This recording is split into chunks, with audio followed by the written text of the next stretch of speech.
here from Peace Builder International from Australia. So tonight we are going to talk about Peace Builder International, introduction of Peace Builder International. So I have very important personalities tonight. One is President of Peace Builder International, Stehbens, and CEO of Peace Builder International, Stephen John. He is a very famous businessman in Australia in a migration business. So welcome you guys in the show, and we will just say you welcome. Thank you, Barry. Thank you, Barry. Okay, so I'm going to request Ian. Could you please let us know when did you establish Peace Builder International, and why did you chosen to do in Asia Pacific region? Yes, please. Back in 1995, I became the principal of a training institution, a tertiary training institution in the Pacific that was responsible for training leaders from many countries, particularly in the South Pacific and in Indonesia, as well as in Australia and New Zealand. And in that, early in my tenure, the French President Jacques Chirac announced that he was going to resume nuclear testing in the South Pacific. And working with leaders from that area, from French Polynesia, meant that we had to respond and we had to begin to make a difference. And in a remarkable way, the group of students or delegates from the South Pacific, I had 28 of them at the time in a group, and 3 of them were from French Polynesia, where the nuclear testing was to take place. We contributed very significantly with initiatives that brought about the withdrawal of the French initiative and the ending of nuclear testing in the Pacific.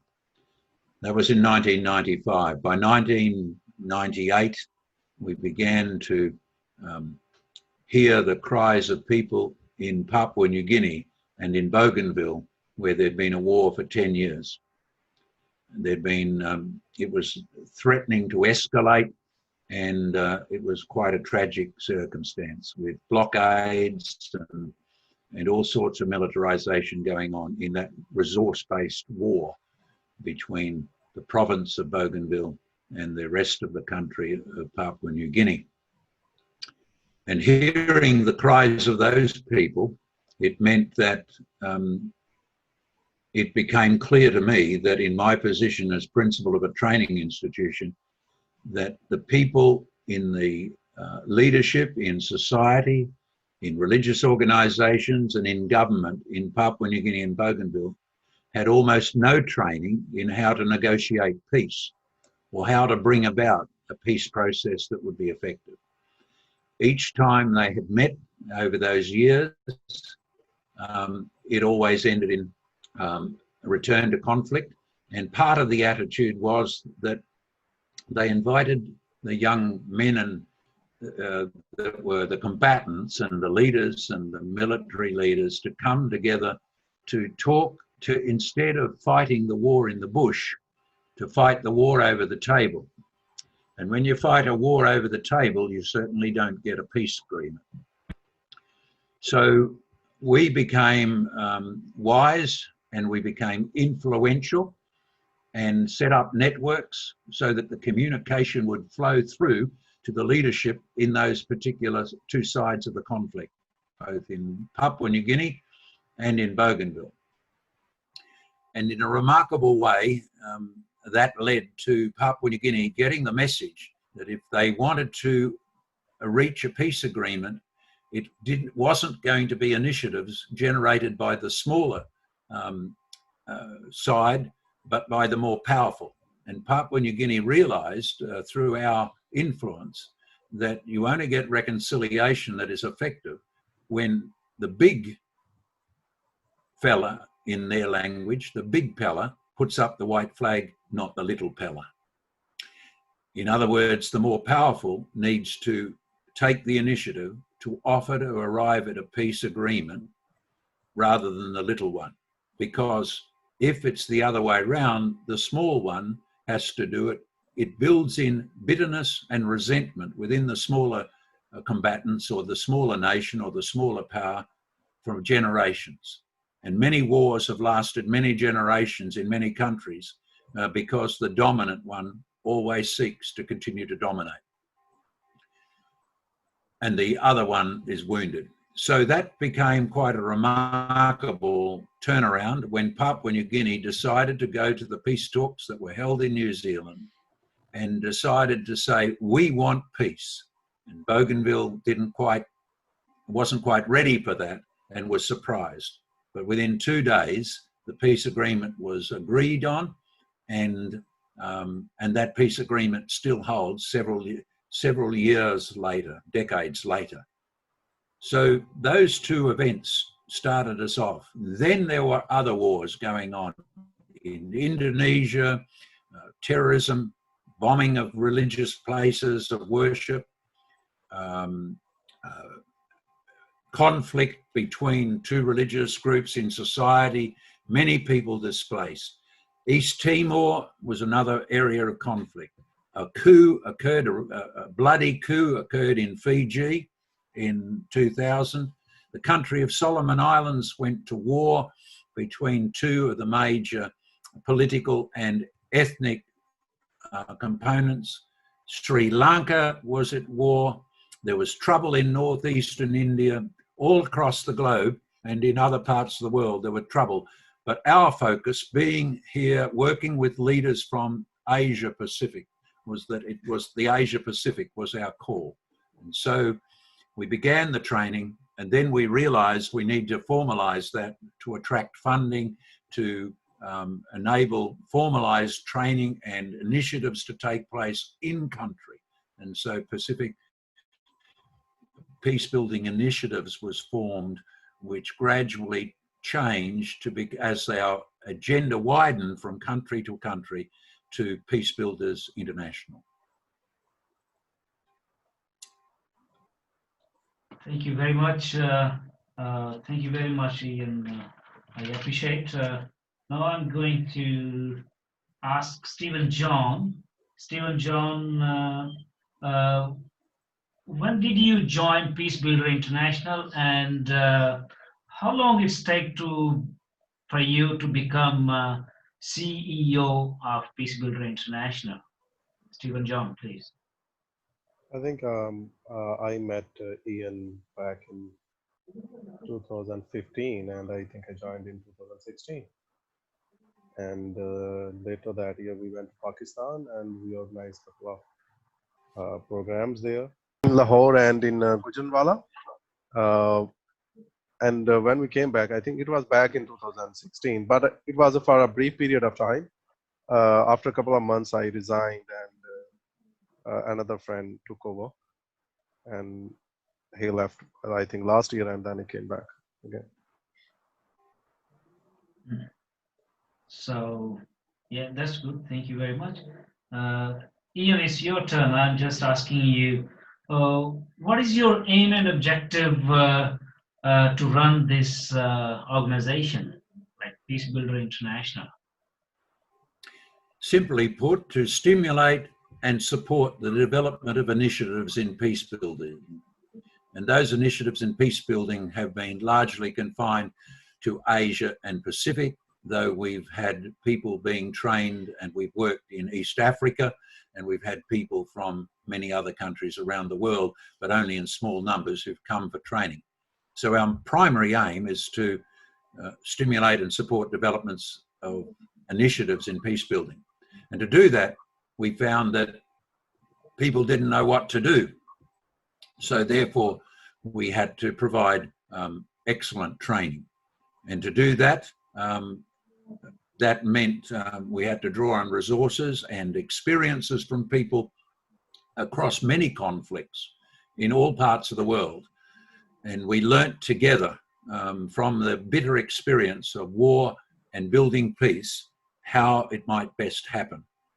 And so we've had to research those ways, to think about them, and to come up with effective teaching and strategies to enable people to build peace.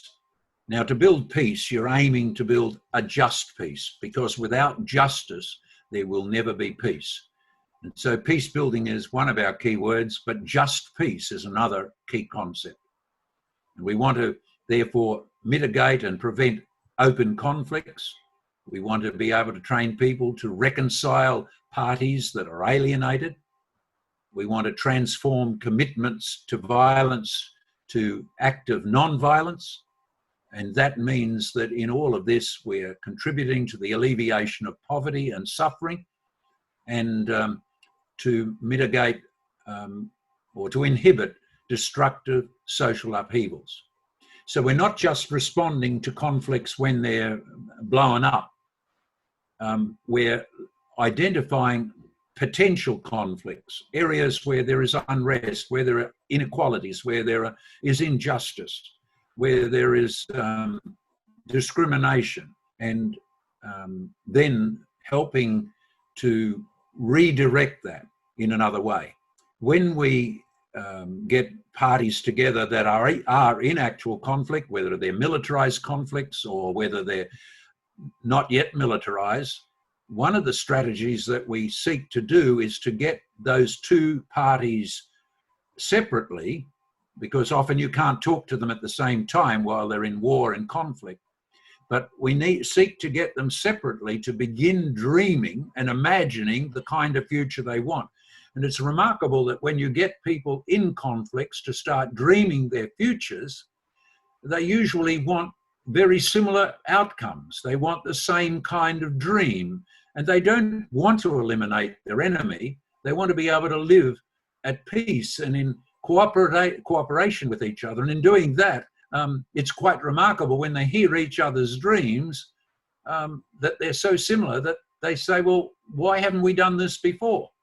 So one of our goals is to get people to dream, and then once they've dreamed and agreed on some journey into the future that they desire, we then want to provide opportunity and a support to allow them to develop those dreams, which requires more training, more activity from peace builders. And once they develop those, they're going to then have to know how to deliver them, to put them into effect, to have the political leaders or the economic leaders or the business leaders or the religious leaders actually deliver that dream that they've imagined, the dream that they've begun to develop. And then once it's delivered, everything changes. And then there needs to be a sustaining of that just peace. And that requires energy from lots of people. So let me say something else, Stephen. Apart from that timeline of moving forward from pre-conflict through conflict into the future delivery of a developed dream, the other thing that needs to happen, as we've learned from peace building, is we need to recognize that people in the ordinary level of society, down in the grassroots, the people who go about their farming or their small businesses or live in the suburbs day by day, those grassroots people have leaders among them. There are leaders of each village. There are leaders of each masjid. There's leaders of each church, for example. There are leaders in the education system and so on. But at the grassroots, those leaders need to be engaged in peace building. And we know that every grassroots community is unique and different from every other grassroots community. So that's a lot of work to be done to enable the leaders of the grassroots to know how to convince their people, how to bring their people on side. Then there is another level in society, which I call middle level networkers. They're the people who go to the same university or train in the same tertiary institutions or in the same public service. And these are the kind of leaders that have lots and lots of contacts and friends across a nation.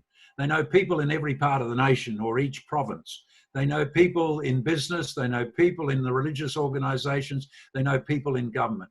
And those middle level networkers are the most influential and the people that we have concentrated on in training them to be effective. And what they need to do is quite different from what the grassroots people do. Now, beyond that, I need to say, when I go into the vertical levels, there is above that a third level, or the higher level, or we can call it the top level, which are your national leaders of government, national leaders of religious organizations, national leaders in business, and so on. And those men and women have to have another set of understandings. Their role is very different. You don't train everybody to do the same thing. They have different roles in society, and therefore each level has to have different kinds of training. And the top level people, for example, are going to give the permission. They're going to be the ones who are involved in negotiating the end of a conflict. They're the ones who go to the peace talks. They're the ones who negotiate and work with the United Nations. They're the people who are the military commanders who say, okay, we will accept a ceasefire. So what I'm saying is we need to move through the length of time in a conflict, from way back in our history of our past and who we are and the way we think in our culture, through the conflicts to the other side and then on into the future. But we also need to work vertically through the structures of leadership in any given society. So part of our peace building training is designed to do all of those reach different goals and provide different opportunities for different people and different players. And you need, therefore, to be able to understand culture. You need to understand the belief system of people you're working with, because it's the belief system and the cultural systems that control people's behavior. And unless you understand those, you can't do it. So PPBI, or as we call it, Peace Builders International today, is an organization that seeks to work with the leadership and train the people from the particular cultures and nations. We're not a group of people that come from one country and go to another country and tell them how to do it. We're people that enable people in country to do the work they need. Now, often in the early stages, they do need outsiders to assist, because when you're deadlocked in a dreadful conflict, often there is no way of communicating between them. Find those unusual connections that enable, there are always in society unusual people who have connections from one conflict side to the other conflict side, and we need to know them. So there is a broad stroke thing. The vertical and the timeline give you two frameworks by which you need to think. But going into that, you need to work with the people who know the culture, know the cultural processes of reconciliation, because the processes of reconciliation in the Solomon Islands are not the same as in Indonesia, and they're not the same in North Sumatra as they are in Bali, and they're not the same in the Punjab as they are in Baluchistan. There are different processes within the cultures of reconciliation, and you need to understand that. And that always is shaped by the particular belief system and experience of those people. So I've given you three broad stroke things: the timeline in peace building and conflict, the vertical levels of leadership and the need for networking and training, and then the critical things of understanding both culture and cultural processes of reconciliation, of peace and negotiation and so on, as well as the belief system which controls people's behavior. Thank you very much, Ian. Now I just request to Stephen John. Stephen John, as Ian explained about aim and objectives, and I just wanted to know, how do you make these aim and objectives effective in, especially in Pakistan? Thank you, Stephen. Look, what Ian was actually explaining is not just aims and objectives. He has actually very remarkable impact. He had a very remarkable impact in various communities, as he mentioned, Bali and in the South Pacific regions, Solomon Island, and PNG, Papua New Guinea, and other small nations around Australia where there were conflicts. Peace Builder International actually effectively with the cooperation of United Nations, they enter into the armed conflicts, brought the both parties of the conflict to the table and negotiated peace deals. So these goals, sometimes there's a sense people think that, okay, what NGOs do, they just, make lofty or idealistic, goals and objectives, but they are very far from reality. What I can tell you, the history of Peace Builder International is very, very remarkable and glorious in terms of achieving concrete solutions for peace, lasting peace in these countries. As far as we are concerned, no, as we are thinking, taking Peace Builder International into South Asian context, it's a very difficult and very challenging because,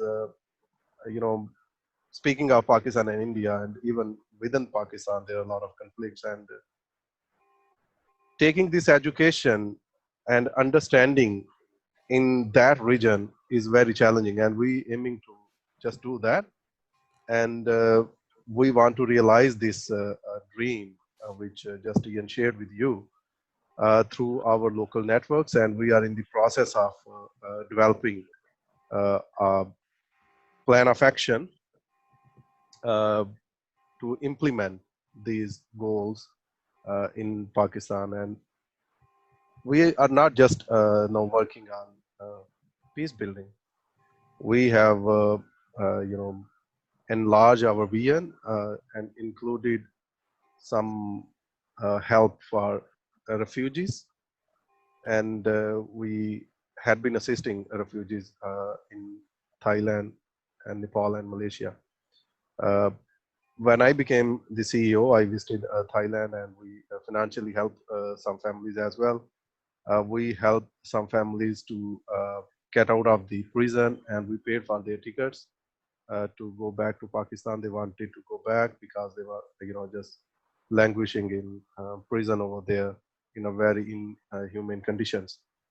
So now we are in consultative actually process where we have included some stakeholders from Pakistan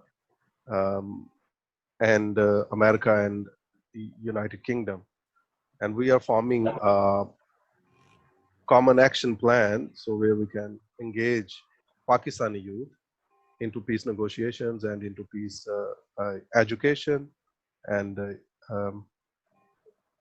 to realize the dream what we under the Peace Builder we wanted to do. Wonderful, very good. You did more than what I was expecting. So Ian, I have because you are very expert in training and teaching. So I have a very good question for you. What is your teaching and learning plan for Pakistan? My brother,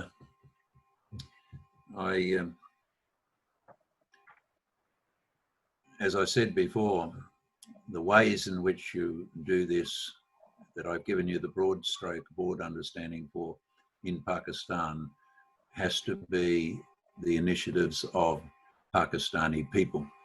It has to be done not by me, but by Pakistani people. And I want to say to whoever's listening to us at the moment that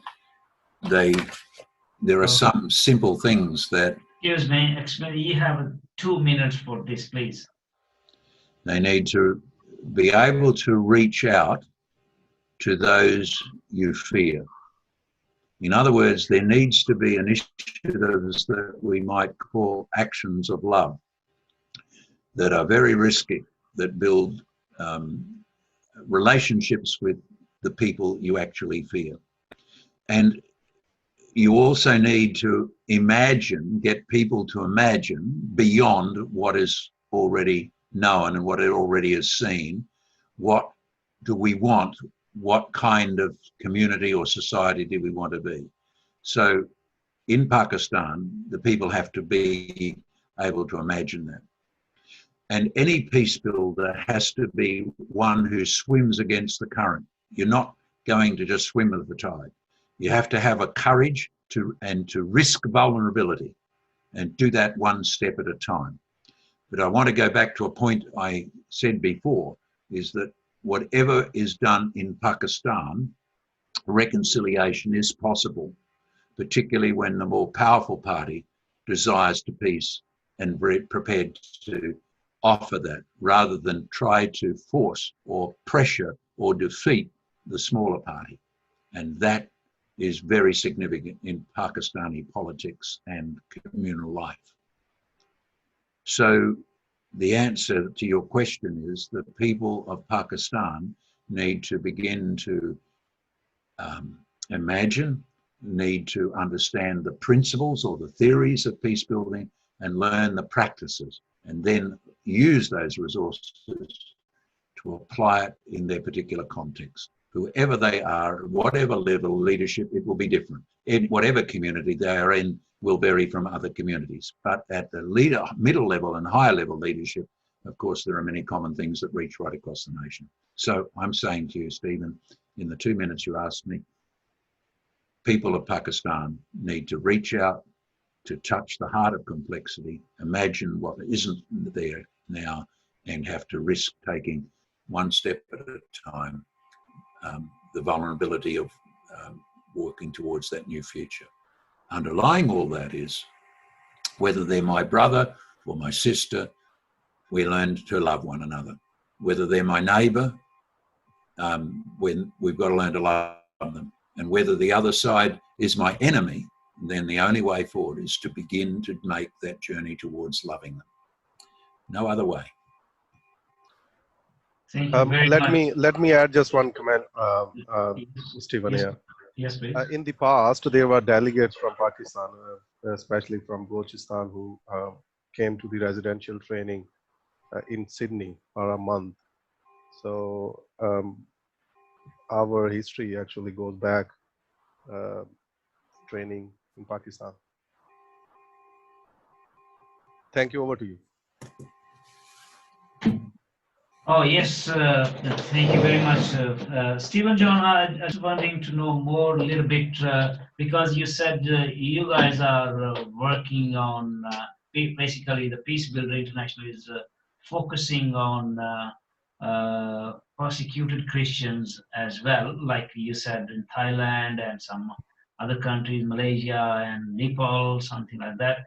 But do you have any set of goal for these Pakistani persecutors, especially who are waiting for a long and long for application for asylum seeker will be approved, but unfortunately there is a big delay from United Nations. So, what do you recommend for United Nations to say something? Well, there are many factors adding up that delay in resettlement of refugees. First was back 4 years back, the Trump administrations, they cut their intake of refugees from many countries. So they were usually taking more than 90,000 a year refugees from different countries who were stranded, like in Thailand, Malaysia, and other part of the world. Then there was an overflow from Syria into the Europe, so particularly in Germany.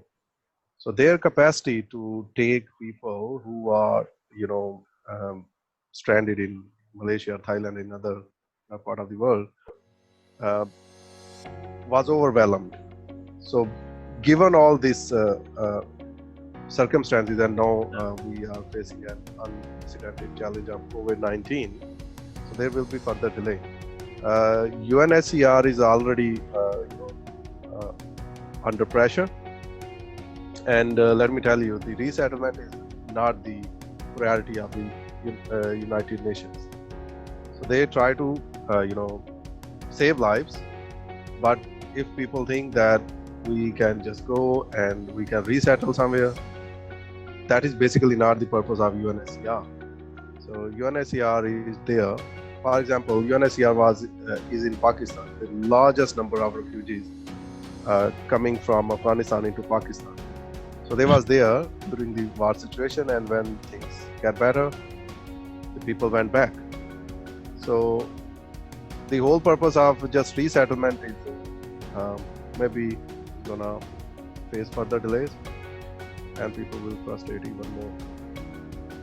As a peace builder, we don't have the capacity and the resources to address this situation, and we are just only focusing on some cosmetic kind of financial helps in very distressed situations, and some legal help. That's all. We are not resettling people. Well, thank you very much. Your words for persecuted Christians in Pakistan. Thank you very much for your precious time, and I really appreciate Ian Stehbens and Stephen John for your wonderful time together, and hopefully we will have another conference, and we will make it another recording which is typical focus on Ian Stehbens' subject, which is training. So we will talk about how we can implement in Pakistan. So once again, this, and thank you very much. Thank you, Stephen. Thank you.